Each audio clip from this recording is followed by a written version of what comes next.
Micro finance ವಿರುದ್ಧ CM ಗರಂ, ಸಾಲ ನೀಡುವ ಕಂಪನಿಗಳ ಮುಖ್ಯಸ್ಥರಿಗೆ ತರಾಟೆ, ನಿಯಮ ಬಾಹಿರ ಹಣ ವಸೂಲಿ ಮಾಡದಂತೆ ವಾರ್ನೆ.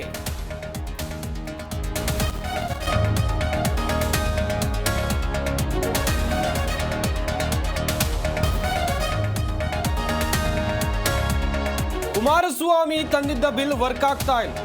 ಫೈನಾನ್ಸ್ ಹಾವಳಿ ತಡೆಗೆ ಬಲಿಷ್ಠ ಕಾನೂನು ತರ್ತಿತ್ತು. ವಿಜಯಪುರದಲ್ಲಿ ಸಚಿವ ಎಂಬಿ ಪಾಟೀಲ್ ಹೇಳಿಕೆ.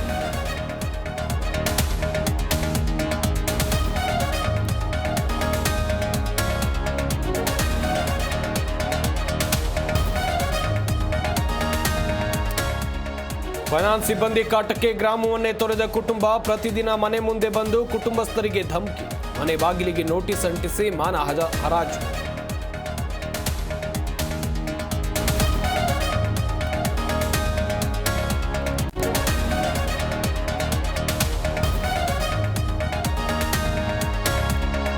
ಬಳ್ಳಾರಿ ಜಿಲ್ಲಾ ಆಸ್ಪತ್ರೆಯ ವೈದ್ಯನ ಕಿಡ್ನಾಪ್, ಅಪಹರಣಕಾರರಿಂದ 6 ಕೋಟಿ ರೂಪಾಯಿಗೆ ಡಿಮ್ಯಾಂಡ್, ಸ್ಥಳಕ್ಕಾಗಮಿಸಿದ ಪೊಲೀಸರಿಂದ ಪರಿಶೀಲನೆ.